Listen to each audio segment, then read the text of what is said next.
جہنم ہی تھا،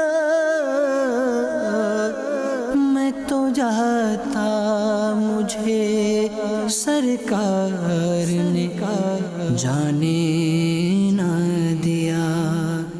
الحمدللہ رب العالمین والصلاة والسلام علی سید المرسلین،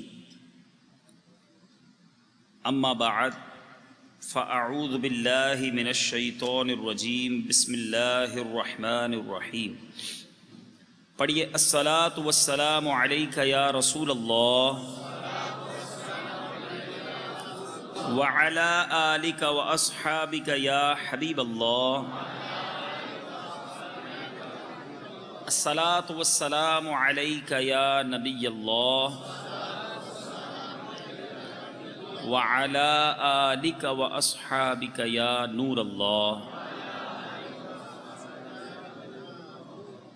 نویت سنت الاعتکاف۔ میٹھے میٹھے اور پیارے پیارے اسلامی بھائیوں اور مدنی چینل کے ناظرین، آج الحمدللہ باب المدینہ کراچی کے علاقے بات ہائی لینڈ میں فیضان بغداد جامع مسجد میں ایک بڑے ہی پیارے موضوع کے تحت سنتوں پر اجتماع کا سلسلہ رکھا گیا ہے۔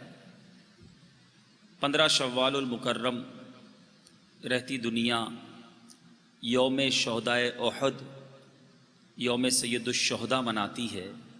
اسی ضمن میں ایصال ثواب کی نیت سے، تذکرہ شہدائے احد کی نیت سے آج یہ اجتماع سجایا گیا ہے۔ اللہ تبارک و تعالی مدینہ منورہ میں موجود شہدائے احد کے جتنے مزارات ہیں، رب العالمین سب پر اپنی رحمتوں کا نزول فرمائے اور ہم سب کو ان کی برکتوں سے مستفیض فرمائے۔ آئیے کچھ اچھی نیتیں کر لیتے ہیں۔ سرکار دو عالم صلی اللہ تعالیٰ علیہ وسلم کا فرمان عالی شان ہے، نیت المؤمن خیر من عملی، کہ مومن کی نیت اس کے عمل سے بہتر ہوتی ہے۔ سب سے پہلے تو یہ نیت کرتے ہیں کہ اللہ عز و جل کی رضا کے لیے اول تا آخر اجتماع میں شرکت کروں گا، گفتگو سے بچتے ہوئے، ادھر ادھر دیکھنے سے بچتے ہوئے، بات چیت کرنے سے بچتے ہوئے، موبائل فون کے استعمال سے بچتے ہوئے، ممکن ہوا تو بیان کی تعظیم کی نیت سے 2 زانوں بیٹھ کر بیان سنوں گا۔ جن کے لیے پاسبل ہو وہ 2 زانوں بیٹھ جائیں، باادب بیٹھ جائیں، پھر جب تھک جائیں تو جیسے چاہیں بیٹھ جائیں۔ جس طرح اتحیات میں بیٹھتے نا، اس طرح بیٹھنے کی عادت ڈالا کریں۔ جب بھی نعت شریف پڑھی جائے، بیان ہو، پھر تھک جائیں تو جیسے آپ بہتر سمجھیں، ماشاءاللہ۔ اسی طرح یہ بھی نیت کریں کہ اللہ والوں کا ذکر ہوگا، اللہ کے نیک بندوں کا ذکر ہوگا، اللہ کی راہ میں قربانی دینے والوں کا ذکر ہوگا، تو انشاءاللہ ان کا ذکر سن کر اپنے اندر بھی دین متین کی خاطر قربانی کا جذبہ بیدار کروں گا۔ درود پاک پڑھنے کے بے شمار فضائل و برکات ہیں۔ مکی مدنی مصطفیٰ صلی اللہ تعالیٰ علیہ وسلم کی ذات والا تبار پر درود پڑھنا یہ بہت ساری برکتیں، بہت ساری رحمتیں لاتا ہے، بڑی مشکلیں بھی دور کر دیتا ہے۔ ایک بڑا ہی ایمان افروز واقعہ جو درود پاک کی فضیلت پر مشتمل شہرۂ آفاق کتاب آب کوثر میں تحریر ہے۔ کسی شخص نے اپنے کسی دوست سے 3000 دینار قرض لیا۔ واپسی کی ایک تاریخ طے ہوئی، مگر وہ جو تاریخ طے ہوئی تھی اس وقت تک ہوا وہی جو اللہ کو منظور ہوتا ہے۔ اس دوست جس نے قرض لیا تھا اس کا کاروبار ختم ہو گیا، بالکل کنگال ہو گیا۔ جو قرض خواہ تھا اس نے اپنی رقم کا مطالبہ کیا کہ ٹائم آ گیا، میرے پیسے دو۔ اس مقروض نے معذرت چاہی کہ بھائی میں بڑا مجبور ہوں، میرے پاس کوئی چیز بھی نہیں۔ قرض خواہ نے قاضی کے یہاں دعویٰ دائر کر دیا، کیس کر دیا کہ اس کے اوپر میرے پیسے نکلتے ہیں، ٹائم بھی ہو گیا، دیتا نہیں۔ اب قاضی صاحب نے مقروض کو بلایا، مقدمے کی سماعت کی اور مقروض کو 1 ماہ کی مہلت دے دی کہ ودن 30 days تم نے اس کے 3000 دینار واپس کرنے۔ مقروض عدالت سے باہر آیا اور سوچنے لگا، نہ کاروبار، نہ نوکری، نہ کوئی آمدنی کا ذریعہ، 30 دن میں پیسے کیسے لوٹاؤں گا؟ اب ممکن ہے اس نے کہیں یہ پڑھا ہو یا علماء کرام سے سنا ہو کہ رسول اکرم صلی اللہ تعالیٰ علیہ وسلم کا ارشاد گرامی ہے، جس بندے پر کوئی مصیبت پریشانی آ جائے تو وہ مجھ پر درود پاک کی کثرت کرے، کیونکہ درود پاک مصیبتوں پریشانیوں کو لے جاتا ہے اور رزق کو بڑھاتا ہے۔ اب اس نے کیا کیا؟ سوچا کوئی اور کام تو نہیں، یہ روایت لگتا ہے اسے پتہ تھی۔ اس نے مسجد کے گوشے میں بیٹھ کر درود پاک پڑھنا شروع کر دیا۔ 27 دن کنٹینیو درود پاک پڑھتا رہا۔ اب 28ویں رات آ گئی۔ کتنے دن باقی ہیں؟ 3 دن۔ 27 دن گزر گئے، 28ویں رات آ گئی۔ خواب میں دیکھا کہ کوئی کہنے والا کہہ رہا ہے، اے بندے تو پریشان نہ ہو، اللہ تعالیٰ تیرا کارساز ہے، تیرا قرض ادا ہو جائے گا۔ تو علی بن عیسیٰ وزیر سلطنت کے پاس جا اور جا کر اسے کہہ دے کہ قرض ادا کرنے کے لیے مجھے 3000 دینار دے دے۔ اب جب صبح اٹھا تو بڑا خوش کہ چلو لگتا ہے کوئی صورت بنی ہے، مگر پھر خیال آیا کہ میں وزیر کے پاس گیا، وزیر نے کہا میں نہ جان نہ پہچان، تم کہہ رہے ہو خواب میں کسی نے آواز لگائی میں تمہیں پیسے دے دوں؟ وزیر تو مجھ سے کوئی نشانی مانگے گا، میں نے کیا کہنا ہے؟ اب اسی تذبذب میں، اسی ہیزیٹیشن میں، اسی سوچ و بچار میں 28واں دن بھی گزر گیا۔ اب آ گئی 29ویں رات۔ وہ رات سویا تو قسمت انگڑائی لے کر جاگ اٹھی۔ کہتے ہیں مجھے آقا مدینہ صلی اللہ تعالی علیہ وسلم کا دیدار نصیب ہوا۔ سرکار علیہ الصلوۃ والسلام نے بھی علی بن عیسیٰ وزیر کے پاس جانے کا ارشاد فرمایا۔ اب آنکھ کھلی تو خوشی کی انتہا نہ تھی کہ والی کونین نے فرمایا ہے، اب تو مسئلہ حل ہو جانا ہے۔ مگر پھر خیال آیا کہ علی بن عیسیٰ وزیر نے پوچھا کہ میں کیسے مان لوں کہ تمہیں نبی پاک صلی اللہ تعالی علیہ وسلم نے بھیجا ہے، تو میں نشانی کیا بتاؤں گا؟ یہی ٹینشن، یہی سوچ و بچار، پھر پورا دن گزر گیا۔ اب 30ویں رات آئی، دا لاسٹ نائٹ، صبح عدالت میں جانا ہے، وہ رات آ گئی۔ اب رات سویا تو سرکار دو عالم صلی اللہ تعالی علیہ وسلم پھر خواب میں تشریف لے آئے۔ کہتے میں نے آقا کو کہا یا رسول اللہ میں علی بن عیسیٰ کے پاس جاؤں گا، کوئی نشانی، کوئی پروف، کوئی ایویڈنس؟ سرکار دو عالم صلی اللہ تعالی وسلم جب یہ سنا تو تحسین فرمائی، خوش ہوئے اور فرمایا ایسا کرو، علی بن عیسیٰ اگر تم سے کوئی علامت، کوئی نشانی مانگے نا تو اس کو کہہ دینا کہ آپ نماز فجر کے بعد کسی کے ساتھ بات کرنے سے پہلے 5000 درود پاک کا تحفہ دربار رسالت میں پیش کرتے ہیں، اور یہ راز اللہ کے سوا اور کوئی نہیں جانتا۔ آپ کو پتہ ہے، رب کو معلوم ہے، آپ نے کسی کو بتایا بھی نہیں۔ اب آنکھ کھلی، اب بڑا خوش، سیٹسفائی، اب تو آقا نے بھی فرمایا، نشانی بھی مل گئی۔ علی بن عیسیٰ وزیر کے پاس پہنچے، مہینہ پورا ہو چکا۔ اب وزیر صاحب کی رہائش گاہ پر پہنچے، وزیر صاحب سے سارا قصہ سنایا۔ اس نے کہا کوئی نشانی ہے؟ اس نے کہا نشانی بھی ہے۔ اچھا کیا نشانی ہے؟ نشانی یہ ہے کہ آپ روزانہ 5000 بار درود پاک فجر کے بعد پڑھتے ہیں، جب تک درود نہیں پڑھتے کسی سے بات نہیں کرتے، اور یہ راز آپ جانتے ہیں یا آپ کا رب جانتا ہے۔ اب وہ بھی عاشق رسول، یا واقعی عاشق رسول ہی ہوگا جو روزانہ 5000 درود پاک صبح صبح پڑھتا ہو۔ بہرحال اس وزیر صاحب تو مرحبا یا رسول اللہ کا نعرہ لگایا اور اپنے گھر گئے۔ واپس آئے تو 3000 نہیں 9000 دینار لے کر آئے۔ کہا حضور 3000 تو میرے آقا نے حکم فرمایا ہے، اس کا حکم کی تعمیل کی صورت میں پیش کر رہا ہوں۔ 3000 دینار آپ نے میرے گھر قدم رنجا فرمایا، اس کے لیے پیش کر رہا ہوں، اور 3000 مزید اس لیے دے رہا ہوں کہ آپ اس کے لیے کوئی کاروبار وغیرہ کریں، اور ایک اور وعدہ کر کے جائیں کہ اب زندگی میں جب بھی کوئی مشکل آئے گی مجھے یاد کر لینا، میں تمہارا بھائی ہوں۔ اب یہ عاشق رسول دیوانہ 3000 دینار کا مقروض تھا، 9000 دینار 9000 دینار لے کر عدالت میں پہنچ گیا۔ عدالت لگی ہوئی، اسی کا انتظار ہو رہا۔ اس نے گیا، جا کے جج کے ہاتھ میں 3000 دینار دے دیے۔ قاضی پریشان کہ غریب آدمی، مفلس، 30 دن میں کہاں سے انتظام کر کے لایا؟ اس سے سوال کیا کہ یہ کیسے؟ تو اس نے کہا کہ میں تو مفلس اور کنگال تھا، اس میں میرا کوئی کمال نہیں، کمال میرے آقا کا ہے۔ میں اس کرم کے کہاں تھا قابل، حضور کی بندہ پروری ہے۔ اب پہلے کے لوگ کیسے ہوتے؟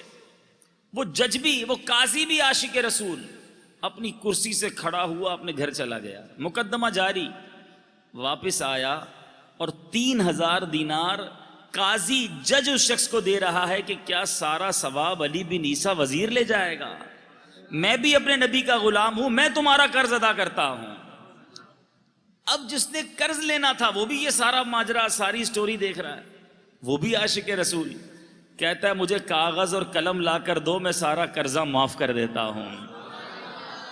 اے میرے پیارے اسلامی بھائیوں، وہ شخص جو 3000 دینار کا مقروض اب 12000 دینار لے کر اپنے گھر کو لوٹ رہا ہے، یہ ہے درود پاک، یہ ہے نبی پاک صلی اللہ تعالی علیہ وسلم سے سچی لو لگانا۔ آج ہم بھی پریشان ہوتے ہیں، ہو سکتا ہے یہاں بھی کئی لوگ ہوں گے جو مقروض ہوں گے، پریشان ہوں گے، بیمار ہوں گے، گھریلو ناچاکیوں کا شکار ہوں گے، کسی نہ کسی مصیبت میں ہوں گے۔ ہمارا پرابلم یہ ہے، ہم مصیبت میں آتے ہیں تو دنیا والوں کا دروازہ کھٹکھٹاتے ہیں، کبھی اس کے پاس، کبھی اس کے پاس، کبھی اسے فریاد، کبھی اسے فریاد۔ کیوں نہیں کرتے اس سے فریاد جو حل المشکلات ہے؟ کیوں نہیں جھکاتے سر اس کے دربار میں جو دافع البلیات ہے؟ مصیبتوں کو دور کرنے والا رب فرماتا ہے ادعونی استجب لکم، تم مجھ سے دعا مانگو میں تمہیں عطا کروں گا۔ ہم نہیں مانگتے تو رب سے نہیں مانگتے۔ ارے فریاد کرنی ہے تو نبی پاک صلی اللہ علیہ وسلم کے دربار میں فریاد کیجئے کہ اللہ کی عطا سے اللہ نے انہیں مسلمانوں کی مدد کرنے والا بنایا ہے، مگر ہم دنیا والوں کے چکر لگاتے ہیں۔ درود پاک کی کثرت، سجدوں کی کثرت کر کے دیکھیے کیسے مصیبتیں حل نہیں ہوتی۔ امام عشق و محبت لکھتے ہیں نا، فریاد امتی جو کرے حال زار میں، فریاد امتی جو کرے حال زار میں، ممکن نہیں کہ خیر بشر کو خبر نہ ہو، واللہ وہ سن لیں گے، فریاد کو پہنچیں گے، اتنا بھی تو ہو کوئی جو آہ کرے دل سے۔ تو بہرحال اب نیت کرے کہ انشاءاللہ کثرت کے ساتھ درود پاک پڑھیں گے۔ آئیے محبت کے ساتھ درود پاک پڑھیں، صلو علی الحبیب صلی اللہ تعالی علی محمد۔ آج کا اجتماع چونکہ شہدائے احد اور بالخصوص سید الشہداء، کاشف الغمہ، سراج الامہ، امیر طیبہ سیدنا حمزہ رضی اللہ تعالی عنہ کی یاد میں منایا گیا ہے۔ آج کوشش کروں گا کہ مختصر وقت میں غزوہ احد کے بارے میں ہم کچھ سمجھیں، کچھ سیکھیں۔ میرے چھوٹے چھوٹے یہاں مجھے منع بھی نظر آ رہے ہیں، نوجوان بھی نظر آ رہے ہیں۔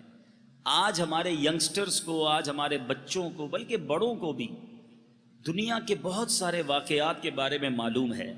کون سا ملک کب آزاد ہوا، فرسٹ ورلڈ وار کب ہوئی، کون سی جنگ کب ہوئی، کس جنگ میں کون جیتا، مگر بدقسمتی سے آج ہمیں، ہمارے بچوں کو جو صحابہ اکرام اور میرے آقا علیہ الصلوۃ والسلام کے غزوات ہیں اس کے بارے میں کیا معلوم ہے۔ غزوہ بدر کیسے ہوا، کس طرح مسلمانوں کی فرشتوں کی فوج کے ذریعے مدد کی گئی، کس طرح صحابہ اکرام علیہم الرضوان نے جان نثاری کی داستانیں رقم کی، آج ہم میں سے کون جانتا ہے۔ بالکل اسی طرح غزوہ احد بھی اسلام کی تاریخ کا ایک ایسا عظیم واقعہ ہے کہ جس کے بارے میں جتنا پڑھیں، صحابہ اکرام علیہم الرضوان کی جو جان نثاری کے واقعات اس غزوے میں ملتے ہیں، کیونکہ غزوہ بدر میں مسلمانوں کو بہت زیادہ لڑائی کا موقع ہی نہیں ملا۔ اللہ تعالیٰ نے میرے آقا علیہ الصلوۃ والسلام کی دعا کی برکت سے ایسی مدد کی کہ پہلے 1000 فرشتے، پھر 3000 فرشتے اور پھر 5000 فرشتوں کی فوج کے ذریعے آسمان کی مدد مسلمانوں کے لیے آ گئی۔ مسلمان تلوار اٹھاتے، تلوار کا وار کرنے سے پہلے کافر کا سر قلم ہو جاتا۔ آقا علیہ الصلوۃ والسلام کے پاس آتے، یا رسول اللہ ہم تو کچھ کرتے نہیں، پہلے ہی دشمن مر جاتا ہے۔ میرے آقا نے فرمایا کہ یہ تیسرے آسمان کی مدد آئی ہے۔ گویا آسمان سے فرشتوں نے آ کر مسلمانوں کی ایسی مدد کی۔ لیکن غزوہ احد یہ بڑا ٹف بیٹل تھا، یہ بڑا ٹف لڑائی کا موقع تھا، اور اس میں جو مسلمانوں نے قربانی کی داستان رقم کی وہ پڑھنے سے تعلق اور سمجھنے سے تعلق رکھتی ہیں۔ بہرحال غزوہ احد، یہ غزوہ بدر جو ہوا تھا یہ 2 سنہ ہجری میں ہوا، ٹھیک ہے۔ مدینہ منورہ ہجرت کرنے کے بعد دوسرے سال غزوہ احد جو ہے یہ 3 سنہ ہجری میں ہوا، ایگزیکٹلی کم و بیش 13 مہینوں کے بعد۔ غزوہ بدر کب ہوا تھا کون بتائے گا؟ کون سی تاریخ تھی؟ 17 رمضان المبارک۔ دیکھیں بہت بڑی تعداد کو یہ بھی نہیں پتا، ٹھیک ہے۔ 17 رمضان المبارک 2 سنہ ہجری کو غزوہ بدر ہوا۔ 1 سال پورا گزرا، 3 سنہ ہجری کا رمضان آ گیا، اور پھر شوال آیا۔ آلموسٹ 13 مہینوں کے بعد غزوہ احد ہوا۔ اب یہ کیوں ہوا میرے پیارے اسلامی بھائیوں؟ غزوہ بدر میں کفار کے 70 لوگ گرفتار ہوئے تھے اور 70 قتل ہوئے، اور ان میں اکثر جو مارے گئے تھے نا وہ قریش کے کفار مکہ کے سردار تھے۔ بہت بڑا نقصان بدر کے میدان میں انہیں اٹھانا پڑا تھا۔ اب مکے کا ایک ایک گھر ماتم کدا بنا ہوا تھا۔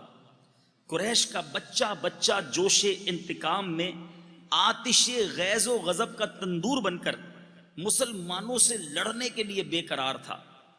عرب خصوصاً قریش کا یہ ترائے امتیاز تھا کہ وہ اپنے ایک ایک مقتول کا بدلہ لینا اپنے لیے اتنا بڑا فرض سمجھتے تھے کہ گویا اس کے بغیر زندگی نہیں گزاری جا سکتی۔ چنانچہ جنگ بدر کے مقتولوں کے ماتم سے جب قریشیوں کو فرصت ملی تو انہوں نے یہ عزم کر لیا کہ جلد سے جلد مسلمانوں سے اپنے مقتولوں کے خون کا بدلہ لینا ہے۔ چنانچہ ابو جہل کا بیٹا اکرمہ اور امیہ کا لڑکا صفوان اور دوسرے کفار قریش جن کے باپ بھائی یا بیٹے جنگ بدر میں قتل ہو گئے تھے، وہ سب کے سب ابو سفیان کے پاس گئے اور کہا کہ ہمارے تمام قوم کے سرداروں کو مسلمانوں نے قتل کر دیا ہے، اس کا بدلہ لینا ہمارا قومی فریضہ ہے، لہٰذا کوئی ایسی پلاننگ کی جائے کہ ایک بار پھر ایک ساتھ بڑے جوش و جذبے کے ساتھ مسلمانوں پہ حملہ کیا جائے۔ اب وہ جان تو چکے تھے کہ مسلمانوں کو لڑائی میں ہرانا اتنا آسان نہیں ہے، تو انہوں نے کیا کیا کہ بڑا مال و دولت جمع کیا، بڑی ملٹری تیار کی، بڑا اسلحہ خریدا، پوری پلاننگ کرتے رہے کہ ایک بار شدت کے ساتھ مسلمانوں پر حملہ کرنا ہے۔ اب ابو سفیان کو لشکر کا سپہ سالار بنایا گیا، اور وہاں مسلمانوں کو کیسے پتا چلا؟ انٹرنیٹ تو تھا نہیں، ٹیلی فون بھی نہیں تھا، فیکس بھی نہیں تھا۔ پیارے آقا علیہ الصلوۃ والسلام مدینہ منورہ میں تیاریاں ہو رہی مکے میں حملہ کرنے کی۔ اب کیا ہوا کہ حضرت عباس پیارے آقا علیہ الصلوۃ والسلام کے چچا یہ خفیہ طور پر مسلمان ہو گئے تھے اور مکہ میں رہتے تھے۔ انہوں نے سرکار علیہ الصلوۃ والسلام کو خط کے ذریعے کفار قریش کی اس تیاری کی خبر دے دی کہ مکے میں ایسی ایسی تیاری ہو رہی ہے، بڑی خطرناک تیاری۔ اب جب میرے آقا علیہ الصلوۃ والسلام کو یہ خبر مل گئی تو اب مدینہ منورہ میں بھی تیاریاں شروع ہو گئی۔ صحابہ کرام نے پہلے ہی ایک سال پہلے ہی بدر کی جنگ لڑی تھی، اللہ کی ایسی مدد ملی تھی، تمام صحابہ جناب جوش و جذبے میں بھر گئے۔ اب 14 شوال المکرم جمعہ کی رات حضرت سعد بن معاذ اور حضرت اسید بن حفیر، حضرت سعد بن عبادہ، یہ سب ہتھیار لے کر ساری رات سرکار علیہ الصلوۃ والسلام کے کاشانہ نبوت پر پہرا دیتے رہے، اور شہر مدینہ کے اہم ناکوں پر بھی انصار کا پہرا لگا دیا گیا۔ اب سرکار علیہ الصلوۃ والسلام نے مشورہ کیا کہ جنگ لڑی کہاں جائے، مدینہ منورہ کے اندر یا باہر جا کر؟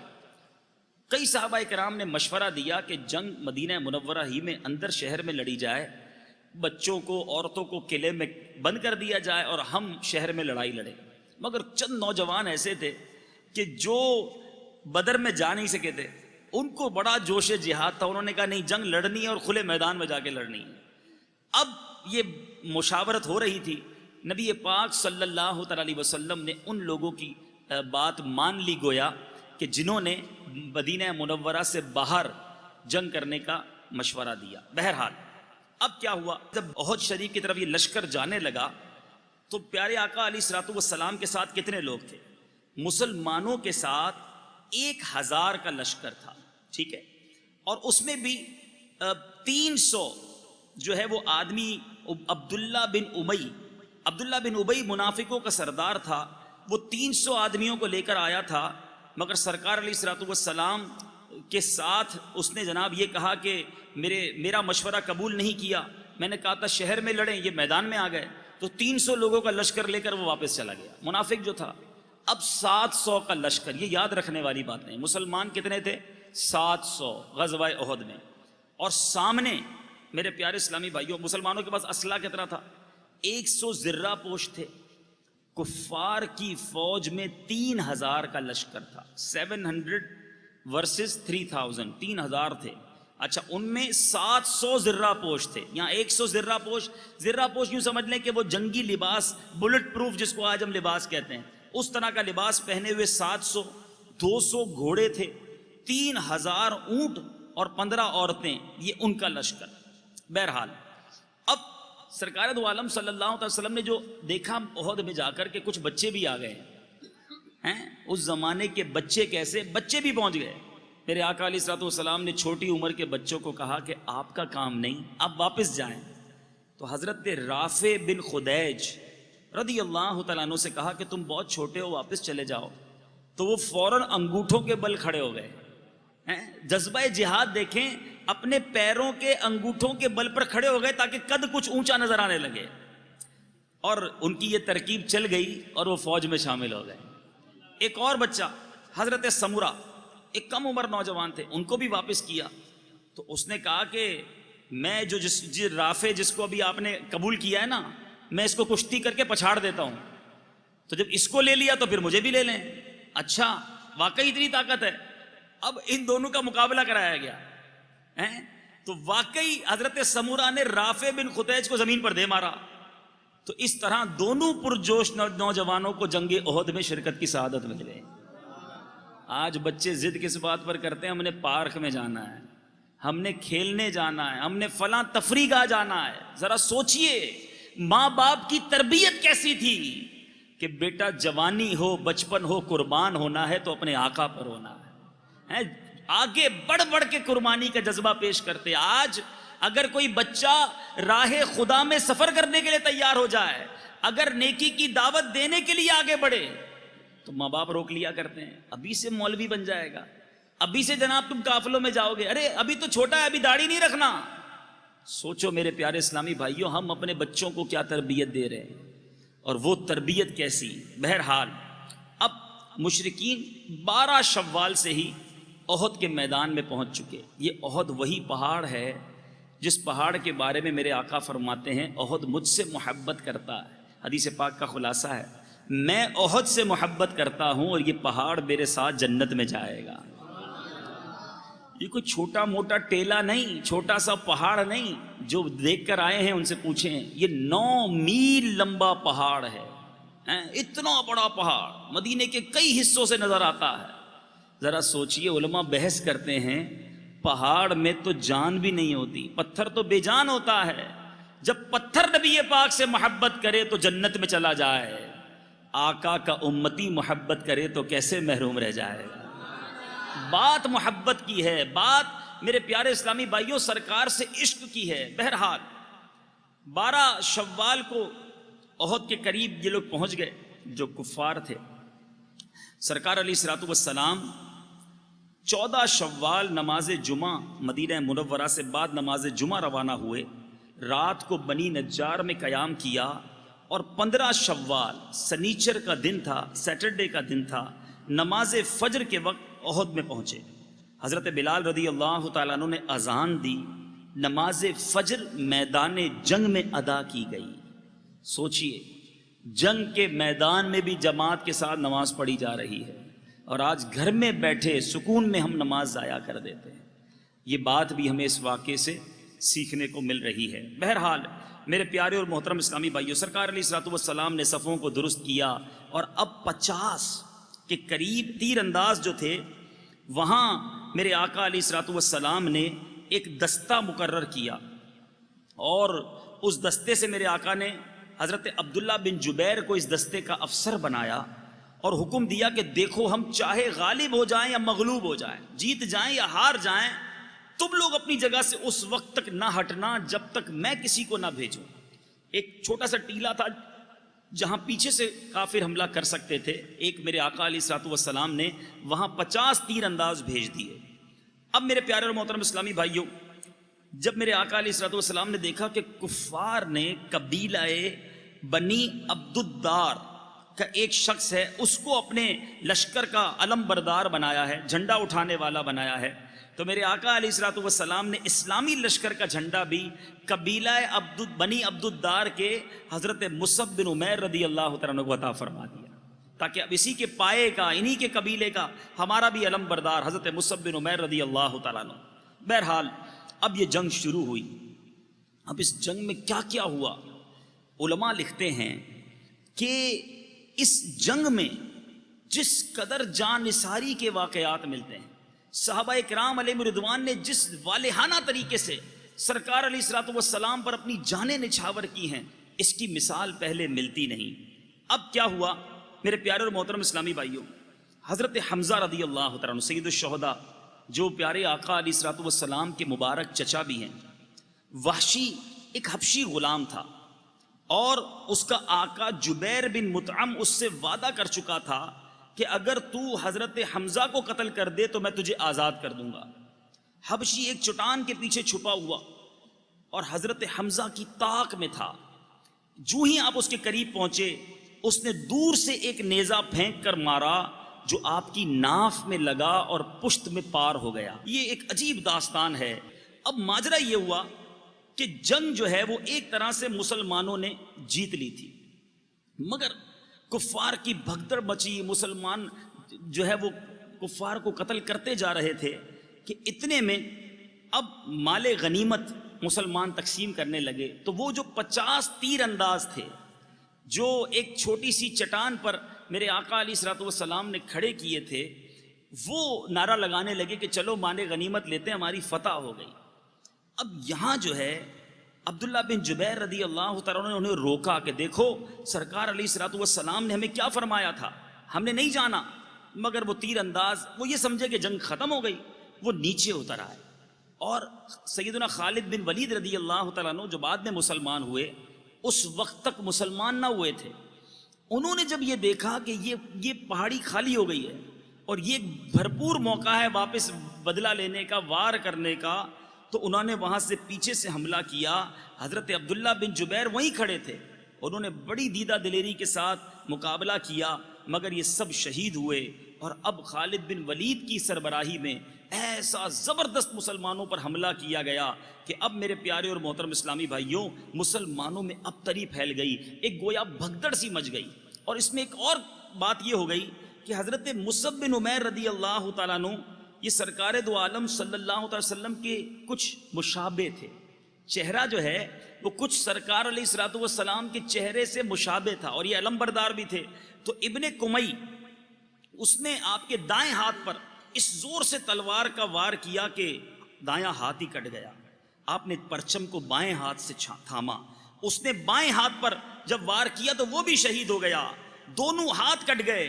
حضرت مصعب بن عمیر دونوں ٹوٹے ہوئے ہاتھوں سے پرچم اسلام کو سنبھالے ہوئے ہیں، بلند آواز سے یہ آیت پڑھ رہے تھے، وَمَا مُحَمَّدٌ إِلَّا رَسُولٌ قَدْ خَلَتْ مِن قَبْلِهِ الرُّسُلُ.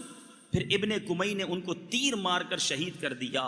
حضرت مصعب بن عمیر جب شہید ہوئے تو لوگ یہ سمجھے کہ نبی پاک صلی اللہ تعالیٰ علیہ وسلم کو شہید کر دیا گیا، اور شیطان نے بھی گویا یہ افواہ پھیلا دی کہ آقا علیہ الصلوۃ والسلام شہید ہو گئے. اب وہاں صحابہ کرام علیہ رضوان کے حوصلے بالکل پست ہو گئے کہ جو آقا ہیں وہی نہ رہے. اب بڑا عجیب و غریب معاملہ ہو گیا. حضرت علی رضی اللہ تعالیٰ عنہ اس معاملے میں کیا کہتے ہیں؟ کہتے ہیں غزوہ احد میں ہم چاروں طرف سے نرغے میں آ گئے. نبی کریم علیہ الصلوۃ والسلام کے بارے میں بھی یہ مشہور ہو گیا کہ آپ شہید کر دیے گئے ہیں. صحابہ کرام اس خبر سے بہت پریشان. حضرت علی فرماتے ہیں کہ کفار نے جب مسلمانوں کو گھیر لیا تو سرکار علیہ الصلوۃ والسلام میری نظروں سے اوجھل ہو گئے. میں نے آپ علیہ الصلوۃ والسلام کو زندوں میں تلاش کیا، مجھے نہ ملے. شہیدوں میں جا کر تلاش کیا، وہاں بھی نہ پایا. تو میں نے اپنے دل میں خیال کیا کہ اللہ تعالیٰ ہمارے اعمال سے ناراض ہوا ہے، اس لیے اپنے پاک رسول صلی اللہ تعالیٰ علیہ وسلم کو آسمانوں کی طرف اٹھا لیا ہے. حضرت علی سمجھے یہ ہو گیا ہے. اب انہوں نے کیا کیا؟ اب کہتے ہیں میں نے سوچا اور کوئی راہ تو ہے نہیں، اب کیوں نہ کافروں سے لڑتے لڑتے شہید ہو جاؤں. کہتے ہیں میں نے تلوار اٹھائی اور کافروں کے جھنڈ میں داخل ہو گیا. اب ان پر حملہ کرتے کرتے کرتے اچانک ان کی نظر سرکار علیہ الصلوۃ والسلام پر پڑی کہ میرے آقا تو وہ رہے. اب جناب نعرہ لگایا انہوں نے کہ سرکار علیہ الصلوۃ والسلام موجود ہیں ہمارے درمیان. تو جو صحابہ تتر بتر ہو گئے تھے، زخمی ہو گئے تھے، سب کے سب جمع ہوئے. کچھ نے سرکار علیہ الصلوۃ والسلام کے گرد گھیرا ڈالا. اور اب دوبارہ، حالانکہ اب تعداد کم ہو گئی تھی، مسلمانوں نے جناب نبی پاک علیہ الصلوۃ والسلام کا جو دیدار ہو گیا، اب میرے آقا علیہ الصلوۃ والسلام کے ساتھ میرے پیارے اسلامی بھائیوں اب لڑائی شروع ہوئی. حضرت علی رضی اللہ تعالیٰ عنہ کی طرف میرے آقا علیہ الصلوۃ والسلام نے اشارہ کیا. تنہا اس جماعت کا میرے مولا علی کرم اللہ تعالیٰ وجہ الکریم نے مقابلہ کیا. سرکار علیہ الصلوۃ والسلام کے پاس حضرت جبریل آئے اور حضرت علی کی اس جواں مردی کی اور مدد کی تعریف کی. جبریل امین تعریف کر رہے ہیں. سرکار علیہ الصلوۃ والسلام نے فرمایا بے شک علی مجھ سے ہے اور میں علی سے ہوں. اب حضرت جبریل کیا کہتے ہیں؟ یا رسول اللہ میں آپ دونوں میں سے ہوں. تو اس طرح محبت بھری باتیں بھی ہوئیں. اب کیسی کیسی داستانیں. اے نوجوانوں، زندگی کی خواہش ہوتی ہے نا شادی ہو جائے، کسی خوبصورت دوشیزہ سے شادی ہو جائے، زندگی کی خوشیاں دیکھیں. مگر وہ کیسے نوجوان تھے. حضرت حنظلہ رضی اللہ تعالیٰ عنہ، آپ کی شادی کی پہلی رات دلہن کو اپنے گھر لائے، حجرہ عروسی میں ہیں، ابھی صبح نہیں ہوئی کہ اعلان ہوتا ہے کفار مکہ مدینہ منورہ پر حملہ کرنے والے ہیں. آج کا نوجوان کہتا ہے پہلے شادی ہو جائے، زندگی کے مزے اڑا لوں پھر نماز پڑھوں گا. ارے ابھی تو جوانی دیوانی ہوتی ہے، بعد میں بوڑھا ہوا تو داڑھی رکھ لوں گا، جوانی گزار لوں پھر اس کے بعد اللہ اللہ کر لوں گا. اے نوجوانوں، شادی کی پہلی رات ہے، ابھی صبح نہیں ہوئی، اعلان ہو رہا ہے. اے اللہ کے بندو، سرکار علیہ الصلوۃ والسلام کے لشکر کے لیے اعلان ہوا. حضرت حنظلہ رضی اللہ تعالیٰ عنہ اعلان جہاد سن کر سب کچھ بھول گئے، اپنی نئی نویلی دلہن کو چھوڑا اور میدان جہاد میں چلے گئے. ایسے وارفتہ تھے کہ غسل بھی نہ کر سکے. اب جب لڑتے لڑتے شہید ہوئے، صحابہ کرام آپ کی لاش تلاش کر رہے ہیں. میرے آقا علیہ الصلوۃ والسلام نے فرمایا کہ حضرت حنظلہ کی لاش فرشتے آسمانوں پر لے گئے ہیں اور غسل کروا رہے ہیں. جب آپ کی لاش واپس لائی گئی تو آپ کی زلفوں سے، آپ کے بالوں سے پانی ٹپک رہا تھا. حضرت حنظلہ رضی اللہ تعالیٰ عنہ کو اسی لیے غسیل الملائکہ بھی کہا جاتا ہے کہ جن کو فرشتوں نے غسل دیا. یہ وہ داستان ہے میرے پیارے اسلامی بھائیوں جو حضرت حنظلہ رضی اللہ تعالیٰ عنہ نے رقم کی. کس واقعے کی طرف بات کی جائے؟ حضرت عبداللہ بن جہش، یہ میرے پیارے اسلامی بھائیوں ان کا مزار آج بھی انشاءاللہ جب آپ مدینہ منورہ جائیں گے نا انشاءاللہ اللہ تعالیٰ ہم سب کو حاضری عطا فرمائے. سید الشہداء سیدنا حمزہ رضی اللہ تعالیٰ عنہ، حضرت مصعب بن عمیر اور حضرت عبداللہ بن جہش، یہ تینوں کے مزارات ساتھ ہیں. باقی شہداء احد کے بھی مزارات وہاں پر ہیں. آپ نے مصعب بن عمیر رضی اللہ تعالیٰ عنہ کی شہادت کے بارے میں سنا، سید الشہداء کو کس طرح شہید کیا گیا وہ بھی سنا. اب حضرت عبداللہ بن جہش رضی اللہ تعالیٰ عنہ اور سیدنا سعد بن ابی وقاص ہیں، ان دونوں کا جذبہ دیکھو. ایک رات پہلے آپس میں بیٹھے کہتے ہیں آؤ ساتھ دعا کرتے ہیں. ایک دعا کرے گا، دوسرا آمین کہے گا. پہلے تم دعا کرو. اب حضرت سعد رضی اللہ تعالیٰ نے دعا کی، یا اللہ جب کل لڑائی ہو تو میرے مقابلے میں ایک بڑے بہادر کو مقرر فرمانا، میں اس کو تیرے راستے میں قتل کر دوں. حضرت عبداللہ بن جہش نے آمین کہی. اب حضرت عبداللہ رضی اللہ تعالیٰ نے کیا دعا کی، کیسی انوکھی دعا ہے، سنو. کہتے یا اللہ کل میدان جہاد میں میرا بھی ایک بہادر سے مقابلہ ہو، جو مجھ پر سخت حملہ کرنے والا ہو، میں اس پر شدت سے حملہ کروں، وہ بھی مجھ پر زور سے حملہ کرے، اور میں بہتوں کو قتل کر کے پھر خود بھی شہید ہو جاؤں، اور شہید ہونے کے بعد کافر میرے ناک کان کاٹ لے.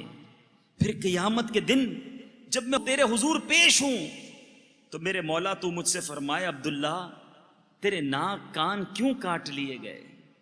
تو میں عرض کروں یا اللہ تیرے اور تیرے رسول کے راستے میں کاٹے گئے ہیں. پھر تو کہے سچ ہے میرے ہی راستے میں کاٹے گئے. حضرت سعد رضی اللہ تعالیٰ عنہ نے آمین کہی. دوسرے دن لڑائی ہوئی تو دونوں کی دعائیں اسی طرح قبول ہوئیں جس طرح مانگی گئی تھی۔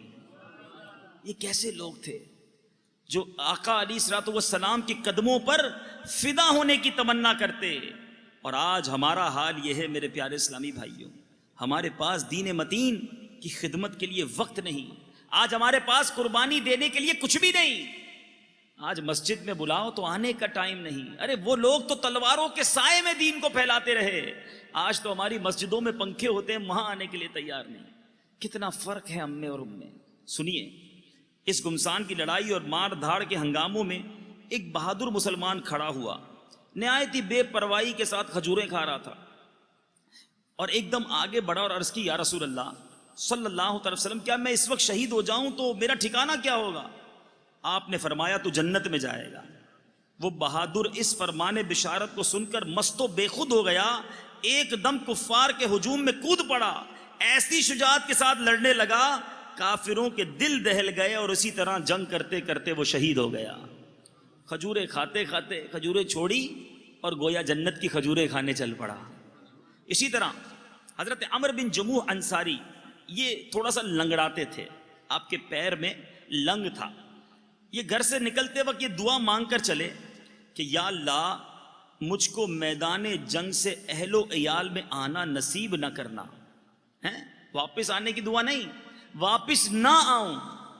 اب ان کے 4 فرزند بھی جہاد میں مصروف تھے، لوگوں نے ان کو لنگڑا ہونے کی بنا پر جہاد کرنے سے روک دیا کہ آپ کیسے کریں گے۔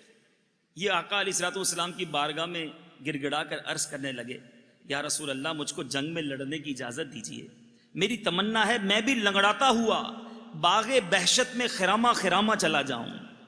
ان کی بے قراری گریہ و زاری دیکھ کر میرے آقا علیہ الصلوۃ والسلام نے اجازت دے دی۔ یہ خوشی سے اچھل پڑے، اپنے ایک فرزند کو ساتھ لے کر کافروں کے ہجوم میں گھس گئے۔ اب میرے پیارے اسلامی بھائیوں، وہ میدان جنگ میں کیا کہتے تھے؟ خدا کی قسم میں بھی جنت کا مشتاق ہوں، ان کے ساتھ ساتھ ان کا لڑکا سہارا دیتا۔ اور یہ میرے پیارے اسلامی بھائی آگے بڑھتے گئے، بہرحال شہید ہوئے۔ اب ان کے ایک اونٹ پر ان کی اور ان کے بھائی اور بیٹے کی لاش کو رکھا گیا اور مدینہ منورہ کی طرف لایا گیا کہ وہاں دفن کیا جائے۔ ہزار کوشش کرتے اونٹ جو ہے ایک قدم بھی مدینہ منورہ کی طرف نہ چلتا۔ جب وہ میدان کی طرف کرتے تو بھاگنا لگ جاتا، مدینہ منورہ کی طرف کرتے اونٹ ایک قدم نہ چلتا۔ یہ ماجرا سرکار علیہ الصلوۃ والسلام کی طرف جب آیا تو میرے آقا نے کہا، یہ بتا کیا عمر بن جموح نے گھر سے نکلتے وقت کچھ کہا تھا؟ تو اس کی زوجہ نے کہا ہاں، وہ یہ دعا کر کے گھر سے نکلے تھے، یا اللہ مجھ کو میدان جنگ سے اہل و عیال میں آنا نصیب مت کر۔ آپ نے ارشاد فرمایا یہی وجہ ہے کہ اونٹ مدینے کی طرف نہیں چل رہا ہے۔ بہرحال اس جنگ میں میرے آقا علیہ الصلوۃ والسلام بھی زخمی ہوئے، آپ کے چہرہ انور پر بھی زخم لگے، مگر صحابہ کرام نے ایک حصار بنایا ہوا تھا۔ اللہ اللہ جب سنتے ہیں تو حیران ہو جاتے ہیں کہ کیا جان نثاری کی داستان رقم کی۔ حضرت قتادہ بن نعمان انصاری رضی اللہ تعالیٰ عنہ میرے آقا علیہ الصلوۃ والسلام کے چہرہ انور کو بچانے کے لیے اپنا چہرہ دشمنوں کے سامنے کیے ہوئے، ناگہاں کافروں کا ایک تیر آیا، آپ کی آنکھ پر لگا، آنکھ بہہ گئی۔ میرے آقا علیہ الصلوۃ والسلام کے پاس تشریف لے گئے، یا رسول اللہ آنکھ نکل گئی ہے۔ بھائی آنکھ نکل گئی تو کسی سرجن کے پاس جاتے، ڈاکٹر کے پاس جاتے۔ نبی پاک کے پاس آئے، میرے آقا علیہ الصلوۃ والسلام نے اپنے ہاتھ سے اس آنکھ کو واپس اس جگہ رکھا، دعا فرمائی، یا اللہ قتادہ کی آنکھ بچا لے جس نے تیرے رسول کا چہرہ بچایا ہے۔ مشہور ہے کہ ان کی وہ آنکھ پہلی آنکھ سے زیادہ روشن ہو گئی۔ اللہ اللہ اللہ، کیسے کیسے داستانیں ہیں۔ اب میرے پیارے اسلامی بھائیوں، حضرت سعد بن ابی وقاص، اللہ اللہ، ان کا کیا حال تھا کہ ان کے بارے میں آتا تیر اندازی میں بڑے باکمال، سرکار علیہ الصلوۃ والسلام کی مدافعت میں، ڈیفنس میں جلدی جلدی تیر چلاتے۔ میرے آقا علیہ الصلوۃ والسلام بار بار انہیں تیر دیتے اور فرماتے، ایسا تیر برساتے جاؤ تم پر میرے ماں باپ قربان۔ آپ قسمت تو دیکھو، صحابہ کہتے تھے آقا سے، آقا ہمارے ماں باپ آپ پر قربان، مگر حضرت سعد رضی اللہ تعالیٰ عنہ کی قسمت دیکھیں کہ میرے آقا کہہ رہے سعد تیر چلاؤ تم پر میرے ماں باپ قربان۔ اللہ اللہ، میرے پیارے اسلام، حضرت طلحہ رضی اللہ تعالیٰ عنہ میرے آقا علیہ الصلوۃ والسلام کے آگے کھڑے ہو گئے. آقا سے فرمایا آپ چہرہ نیچے کر لیں. یا رسول اللہ میرے ماں باپ آپ پر قربان، میں آگے ہوں، ایسا نہ ہو کوئی تیر آپ کو لگ جائے. یا رسول اللہ میری پیٹھ کے پیچھے ہی رہیں، میرا سینہ آپ کے لیے ڈھال بنا ہوا ہے. اس طرح صحابہ کرام علیہم الرضوان نے میرے پیارے اور محترم اسلامی بھائیوں یہ غزوہ احد میں جان نثاری کی داستانیں رقم کی. اب سرکار دو عالم صلی اللہ تعالی علیہ وسلم کے اس مبارک چچا ہندا، یہ ایک ایسی عورت تھی کہ جو ابو سفیان کی بیوی، اس نے کیا کیا کہ شہداء کے اعضا کاٹے اور اعضا کاٹ کر ان پارٹ آف باڈیز کا ہار بنایا اور وہ پہنا، اور حضرت حمزہ رضی اللہ تعالیٰ عنہ کی مقدس لاش کو تلاش کرتی رہی.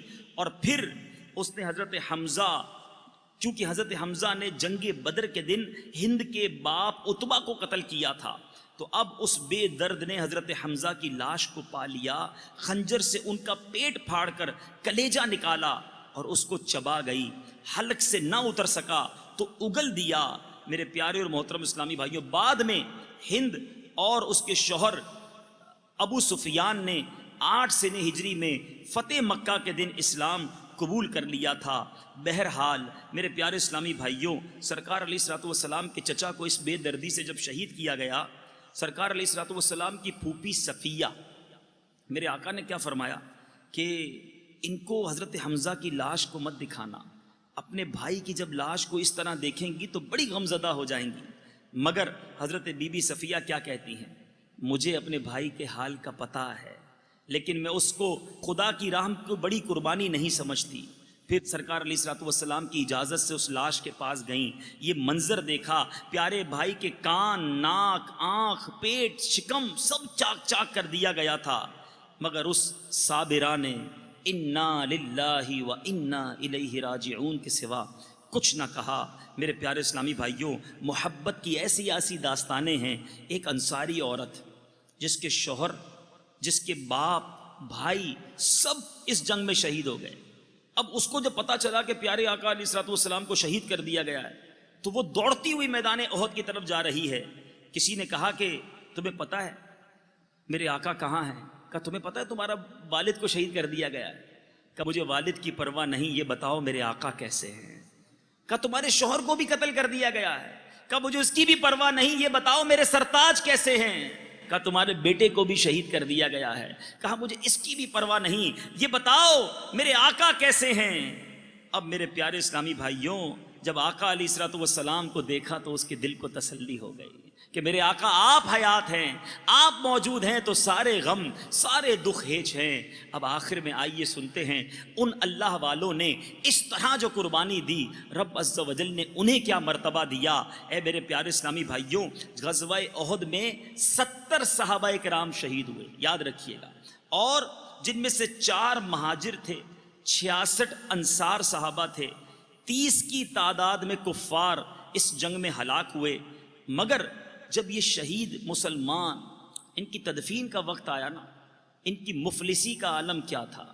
آج چھوٹی چھوٹی باتوں پر غمزدہ ہو جاتے ہو، نوکری نہیں ملتی، کام نہیں چلتا، تھوڑا کھانا پینا کم ہو جاتا ہے تو اسلامی بھائی واویلا کرنا شروع کر دیتے ہیں. وہ لوگ جنہوں نے راہ خدا میں جان دی، ان کے بارے میں آتا ہے حضرت مصعب بن عمیر کا حال یہ تھا کہ بوقت شہادت ان کے بدن پر ایک چادر تھی.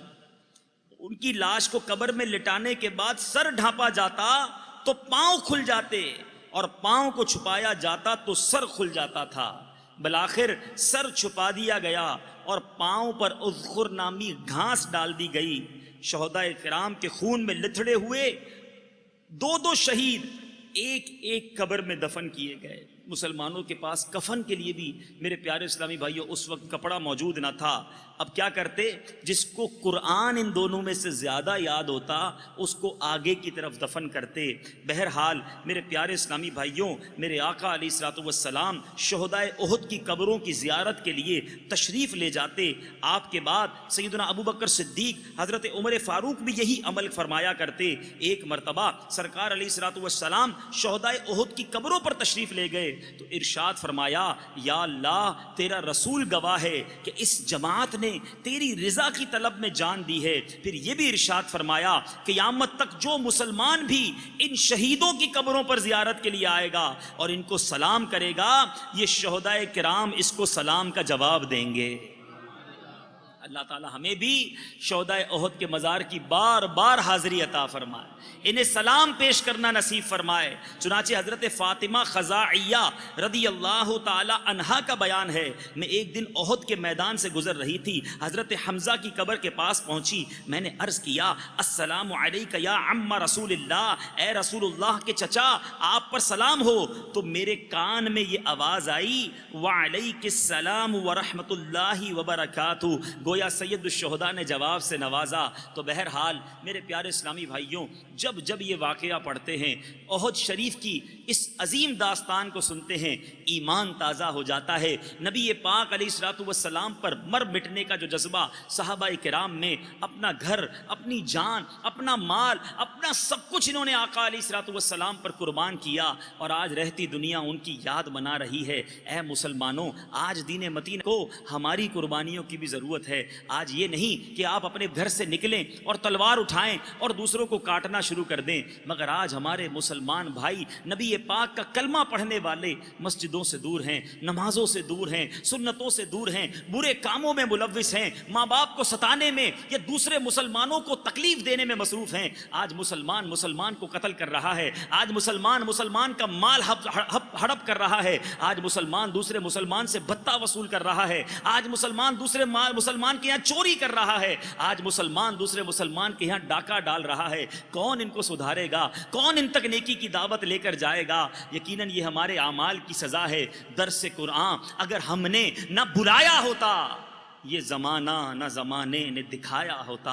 آئیے آج اس یاد کو منانے کے لیے جمع ہوئے ہیں، فقط اس اجتماع کو ایک اجتماع کا نام نہ دیں کہ اجتماع میں آئے، کھانا کھائیں گے، لنگر کھائیں گے، واپس گھر چلے جائیں گے۔ اس عظیم واقعے کو سننے کے بعد میرے اور آپ کے اندر کیا تبدیلی آ رہی ہے؟ اصل سوال تو یہ ہے کہ آج آؤ یہ نیت کر کے اٹھتے ہیں، جو مدنی چینل کے ناظرین ہیں وہ بھی نیت کریں کہ انہوں نے تو سرکار علیہ الصلوۃ والسلام پر اپنی جانیں قربان کر کے ابدی نعمتیں حاصل کر لی۔ انشاءاللہ ہم اپنے وقت کو قربان کریں گے، ہم اپنے مال کو قربان کریں گے، ہم انشاءاللہ عز و جل اپنے آپ کو، اپنی صحت کو، اپنے معاملات کو تھوڑا سا کم کر کے سنتوں کی خدمت کے لیے آگے آئیں گے اور آقا علیہ الصلوۃ والسلام کے دین کو دنیا کے کونے کونے میں پہنچائیں گے۔ آئیے مل کر اپنا مدنی مقصد دہراتے ہیں۔ ہمارا مدنی مقصد کیا ہے؟ مجھے اپنی اور ساری دنیا کے لوگوں کی اصلاح کی کوشش کرنی ہے انشاءاللہ عز و جل۔ تو شہدائے احد کی بات ہوئی ہے، ہم کیا ان کو تحفہ پیش کریں؟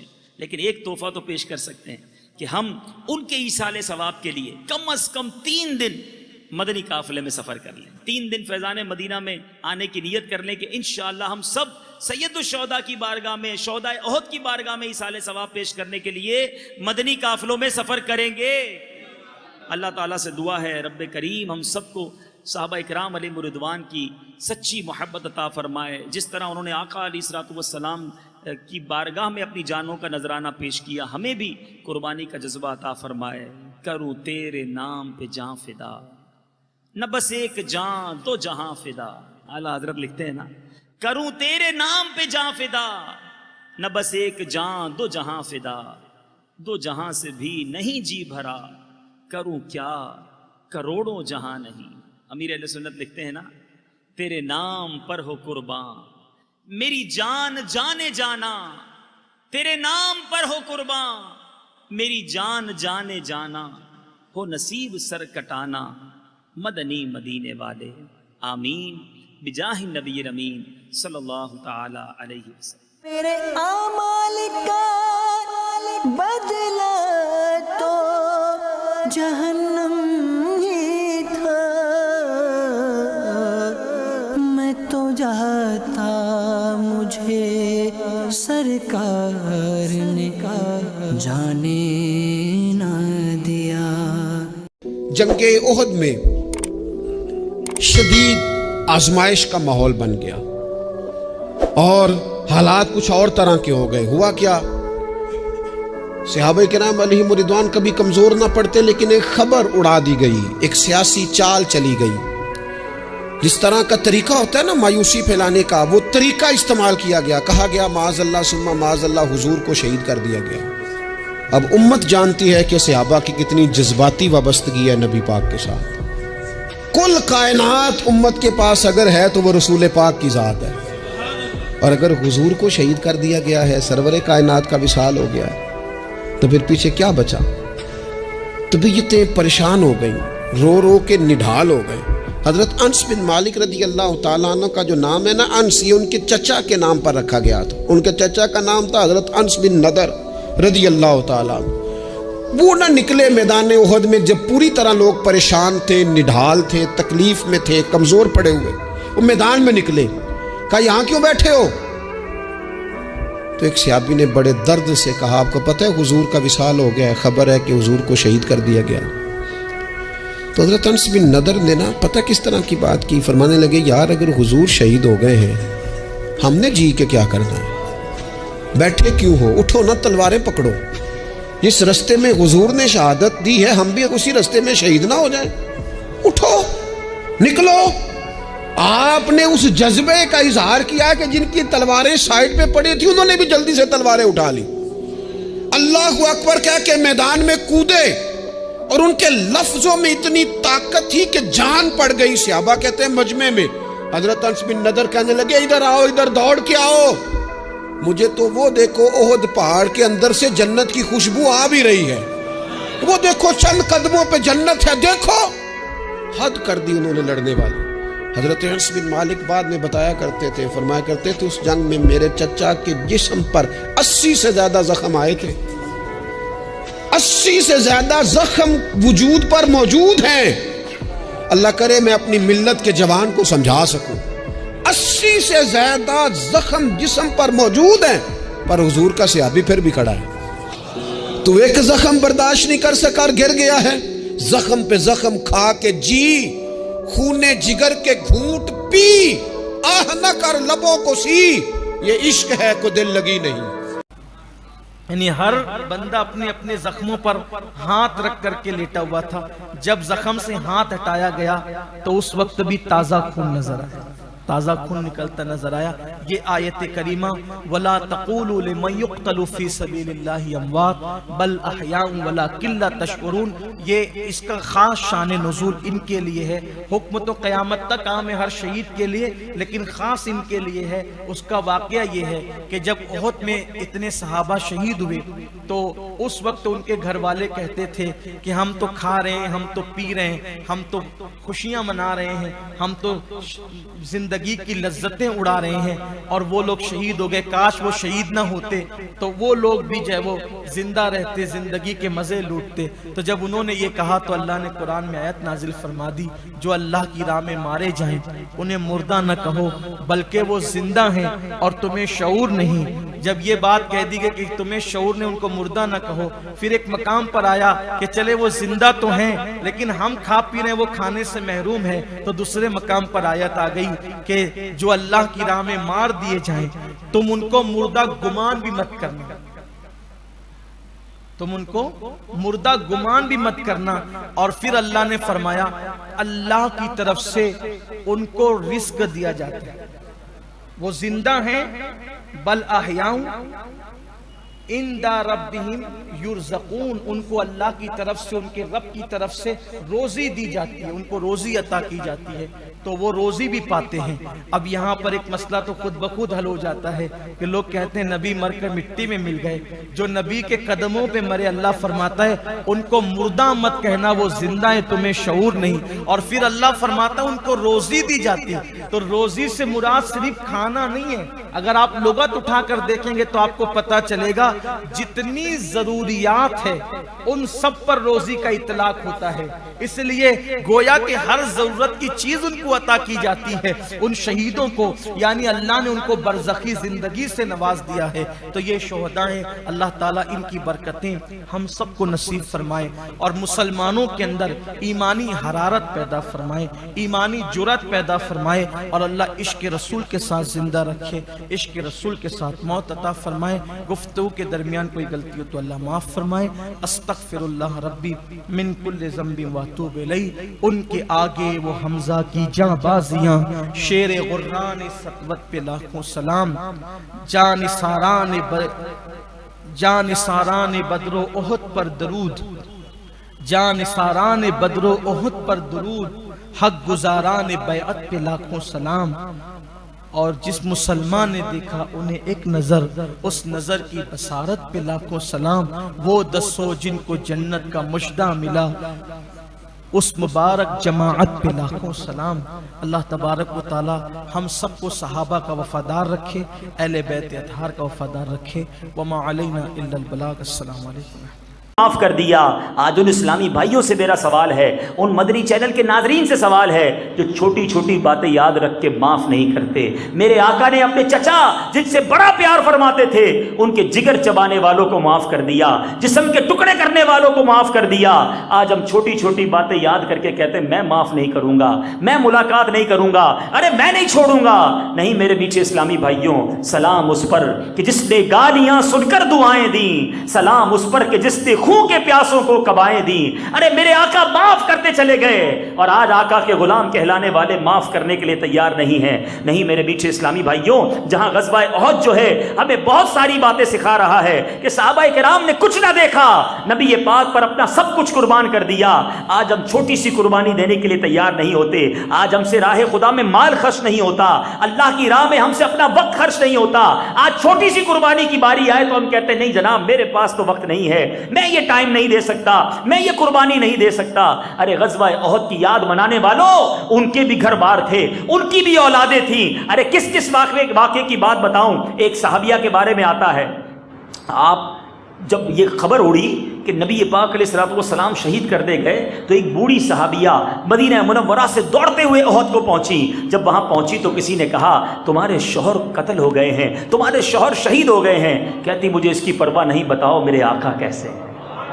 اور آگے گئی، کسی نے کہا تمہارے والد بھی شہید ہو گئے، کہا مجھے اس کی پرواہ نہیں، بتاؤ میرے آقا کیسے ہیں. اور آگے جاتی ہے، کسی نے کہا تمہارے بھائی بھی شہید ہو گئے، کہتی مجھے اس کی بھی پرواہ نہیں ہے، مجھے یہ بتاؤ میرے آقا کیسے ہیں، بس مجھے نبی پاک کو دیکھنا ہے. جب لوگوں نے بتایا کہ نبی پاک زندہ سلامت ہیں، خیریت سے ہیں، کہتی نہیں نہیں مجھے آقا کا دیدار کروا دو. جس کا باپ مر گیا ہو، جس کے شوہر کا انتقال ہو گیا ہو، جس کے بھائی کا انتقال ہو گیا ہو، پرواہ نہیں ہے، نبی پاک کو دیکھنا ہے. جب سرکار علیہ الصلوۃ والسلام کو دیکھتی ہے، کہتی یا رسول اللہ کل مصیبت بعدک جلل، آقا آپ سلامت ہیں، اب کسی غم کا کوئی فکر نہیں ہے. شاعر لکھتا ہے نا، میں بھی اور باپ بھی، شوہر بھی، برادر بھی فدا، اے شہیدیں تیرے ہوتے ہوئے کیا چیز ہے ہم. یا رسول اللہ آپ سلامت ہیں، اب خیر ہے. اے میرے میٹھے اسلامی بھائیوں، اس طرح کی قربانیاں صحابہ کرام اور صحابیات نے میرے میٹھے اسلامی بھائیوں غزوہ احد میں دی ہیں. ایک بڑی عجیب و غریب دعا مانگی گئی تھی غزوہ احد سے ایک رات پہلے. آج ہمارے پاس کوئی مصیبت آنے والی ہو، کوئی پریشانی آنے والی ہو، ہم دعا کرتے ہیں کہ یا اللہ مصیبت ٹل جائے، مجھ پر کوئی پرابلم نہ آئے. غزوہ احد ہونا ہے، صبح لڑائی ہونی ہے. دو صحابہ ساتھ بیٹھے، سنو، ایک کا نام حضرت عبداللہ بن جہش رضی اللہ تعالیٰ عنہ اور دوسرے حضرت سعد بن ابی وقاص. اور حضرت عبداللہ بن جہش کہتے ہیں اے سعد آؤ مل کر دعا کرتے ہیں. ہر ایک اپنی ضرورت کے مطابق دعا کرے، دوسرا آمین کہے. عجیب لوگ تھے. اب حضرات نے ایک کونے میں جا کر کیا دعا کی؟ حضرت سعد نے پہلی دعا کی یا اللہ جب کل لڑائی ہو تو میرے مقابلے میں ایک بڑے بہادر کو مقرر کرنا اور میں اس کو تیرے راستے میں قتل کر دوں. حضرت عبداللہ نے آمین کہہ دی. اب حضرت عبداللہ نے کیا دعا کی سنو، کہتے ہیں اے اللہ کل میدان جہاد میں میرا ایک بڑے بہادر سے مقابلہ ہو اور سخت حملہ کرنے والا ہو، میں بھی شدت سے حملہ کروں، وہ بھی مجھ پر زور سے حملہ کرے، میں بہتوں کو قتل کروں مگر اس کے بعد میں بھی شہید ہو جاؤں، اور شہید ہونے کے بعد کافر جو ہے نا میرے ناک کان کاٹ لیں، پھر قیامت کے دن میں تیرے حضور پیش ہوں تو فرمایا عبداللہ تیرے ناک کان کیوں کاٹے گئے؟ تو یا اللہ میں تجھے جواب دوں کہ یا اللہ تیرے اور تیرے رسول کے راستے میں کاٹے گئے ہیں، اور تو کہے سچ ہے میرے ہی راستے میں کاٹے گئے. حضرت سعد نے ان کی دعا پر آمین کہی۔ یہ کیسے لوگ تھے اے میرے میٹھے اسلامی بھائیوں، دونوں کی دعا قبول ہوئی۔ حضرت سعد رضی اللہ تعالیٰ عنہ نے کافروں کے بڑے بڑے سورماؤں کو قتل کیا، اور عبداللہ بن جہش لڑتے لڑتے شہید بھی ہوئے اور آپ کے اعضاء بھی کاٹ لیے گئے۔ اور مجھے اللہ کی رحمت سے امید ہے قیامت کے دن ایسے ہی ہوگا کہ رب فرمائے گا اے عبداللہ تمہارے چہرے کو کیا ہوا، تمہارے اعضاء کدھر گئے؟ اور اس دن وہ اللہ کی بارگاہ میں عرض کریں گے کہ یا اللہ تیری راہ میں، تیرے رسول کی راہ میں کاٹے گئے، اور اللہ فرمائے گا اے عبداللہ سچ میں اسی راہ میں کاٹے گئے۔ یہ ہے صحابہ کرام، یہ ہیں ان کی قربانیاں۔ نبی پاک جبھی تو فرماتے ہیں اصحابی کالنجوم فبأیہم اقتدیتم اہتدیتم، میرے صحابہ ستاروں کی مانند ہیں، ان میں سے جن کی اقتدا کرو ہدایت پا جاؤ گے۔ ہم کیوں نہ صحابہ سے پیار کریں، ہم کیوں نہ اہل بیت سے پیار کریں؟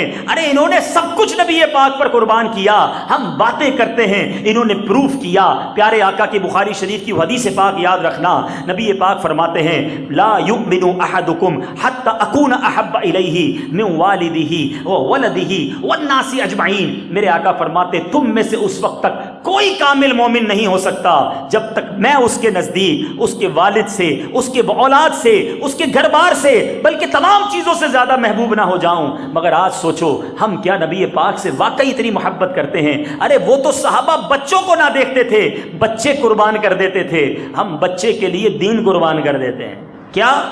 ارے جناب بچے کی شادی ہے نا، خوشی میں تو سب کرنا پڑتا ہے۔ ارے اچھا خاصا نیک نمازی اس کے گھر میں فنکشن ہو رہا ہے، ارے حاجی صاحب کیا ہو گیا، کیا کر رہے ہو؟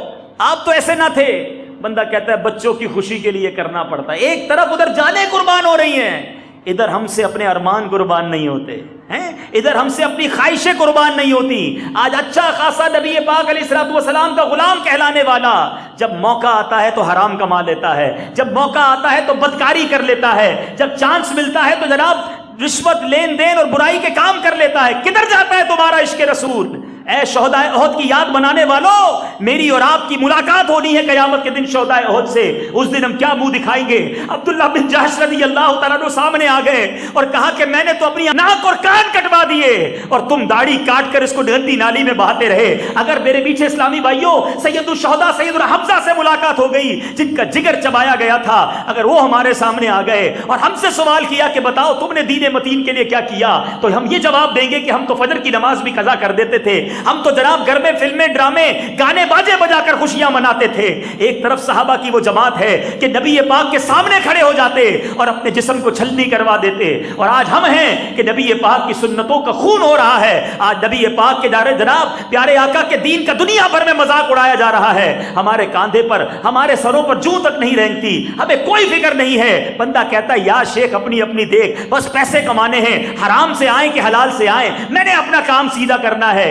میرے میٹھے اسلامی بھائیوں یہ اسلام کی تعلیمات نہیں ہیں۔ آؤ شہدائے احد کی وہ مزارات ہمیں پکار رہے ہیں کہ ہم بھی نبی پاک کے دین کی خدمت کے لیے کھڑے ہو جائیں، ہم بھی سنتوں کی خدمت کے لیے اپنا وقت دیں۔ ارے شہدائے احد رضوان اللہ تعالیٰ علیہ مجمعین سے میرے آقا کو پیار کتنا تھا۔ میٹھے اسلامی بھائیوں میرے آقا احد شریف کے مزارات پر تشریف لے جایا کرتے۔ آپ کے بعد حضرت ابوبکر صدیق رضی اللہ تعالیٰ عنہ، حضرت عمر رضی اللہ تعالیٰ عنہ کو بھی یہی عمل رہا۔ اللہ اکبر۔ میرے آقا علیہ الصلوۃ والسلام شہدائے احد کے دربار میں جا کر ایک بار فرمایا یا اللہ تیرا رسول گواہ ہے کہ اس جماعت نے تیری رضا کی طلب میں جان دی ہے۔ پھر یہ بھی ارشاد فرمایا کہ قیامت تک جو مسلمان ان شہیدوں کی قبروں پر زیارت کو آئے گا اور ان کو سلام کرے گا تو یہ شہدائے کرام اس کے سلام کا جواب دیں گے۔ اللہ مجھے اور آپ کو ان شہداء کی قبروں کی حاضری عطا فرمائے۔ اللہ تعالی ہمیں شہدائے احد سے سچی محبت عطا فرمائے۔ آخری بات کر دوں، یہ بھی پتہ ہونا چاہیے کہ یہ کتنے تھے۔ میرے میٹھے اور پیارے اسلامی بھائیوں شہدائے احد رضوان اللہ تعالیٰ مجمعین 70 شہید ہوئے، جن میں سے 4 مہاجر، 66 انصار صحابہ تھے۔ 30 کی تعداد میں کفار بھی اس غزوے میں ذلت کے ساتھ قتل ہوئے۔ میٹھے اسلامی بھائیوں لیکن سنو مسلمانوں کی مفلسی کا عالم کیا تھا۔ جب ان کی تدفین کا وقت آیا نا تو مسلمانوں کے لیے ان کے پاس 70 لوگوں کو دفنانے کے لیے کفن بھی نہیں تھا۔ حضرت مصعب بن عمیر رضی اللہ تعالیٰ کا یہ حال تھا۔ آپ نے سنا وہ مکے کے شہزادے کی طرح لائف گزارتے تھے، قیمتی لباس پہنتے تھے، مگر جب آپ کی تدفین کا وقت آیا تو جسم پر ایک چادر تھی، سر چھپایا جاتا تو پیر ننگا ہو جاتا، پیر چھپایا جاتا تو سر نہ ڈھپتا تھا۔ نبی پاک نے فرمایا کہ سر سے لے کر کپڑا ڈھانپ دو اور پیروں پر اسخر نامی گھاس ڈال دو۔ شہداء کرام خون میں لتھڑے ہوئے 2 شہیدوں کو ایک ایک قبر میں دفن کیا گیا۔ جس کو قرآن زیادہ یاد ہوتا تھا اس کو آگے رکھتے تھے، اس طرح کر کے تدفین ہوئی۔ اے میرے میٹھے اسلامی بھائیوں، یہ ہے عظیم داستان احد کی، یہ ہے قربانی کا وہ عظیم واقعہ جو میں نے اور آپ نے سنا، مگر یہ واقعہ مجھے اور آپ کو بہت کچھ درس دیتا ہے۔ خدا را دین متین پر عمل کیجئے، نبی پاک کی سنتوں پر عمل کیجئے، پیارے آقا کے عشق کو اپنے دل میں سچی جگہ دیجئے اور اس طرح زندگی گزاریے کہ کل قیامت کے دن نبی پاک علیہ الصلوۃ والسلام کی بارگاہ میں پیش ہوں تو کچھ بتانے جیسا ہو، کچھ سنانے جیسا ہو، ایسا نہ ہو کہ اس دن منہ دکھانے جیسا بھی نہ ہو۔ ارے آج تو مسلمانوں کا چہرہ ایسا ہے کہ دیکھ کر پتہ نہیں چلتا کس کا غلام ہے کس کا امتی ہے۔ اپنے آپ سے پوچھ لو، ایک طرف تو وہ لوگ ہیں جنہوں نے کچھ نہ دیکھا، سب کچھ قربان کر دیا، اور ایک طرف میں ہوں کہ میں چہرے سے بھی نبی پاک کا غلام نہیں دکھتا، لباس بھی پیارے آقا کے غلاموں والا نہیں ہے، میرے تو انداز بھی عجیب و غریب ہیں۔ نہیں میرے میٹھے اسلامی بھائیوں، اگر نبی پاک علیہ الصلوۃ والسلام کی سچی غلامی اپنانی ہے تو شاعر لکھتا ہے نا، ایسے بن جاؤ کہ ہمیں بتانا نہ پڑے میں کس کا امتی ہوں، ہمیں دیکھ کے پتہ چل جائے یہ کس کا غلام جا رہا ہے۔ شاعر لکھتا ہے فنا اتنا تو ہو جاؤں میں تیری ذات عالی میں، فنا اتنا تو ہو جاؤں میں تیری ذات عالی میں، جو مجھ کو دیکھ لے اس کو تیرا دیدار ہو جائے۔ آئیے آج شہداء احد رضوان اللہ تعالی علیہ مجمعین کہ ایصال ثواب کے لیے بھی نیت کرتے ہیں کہ انشاءاللہ آج کے بعد ہماری کوئی نماز قضا نہیں ہوگی۔ اللہ تعالی ہم سب کو عمل کرنے کی توفیق عطا فرمائے اور شہداء احد کی برکتیں عطا فرمائے۔ میرے اعمال کا بدلہ تو جہنم ہی تھا،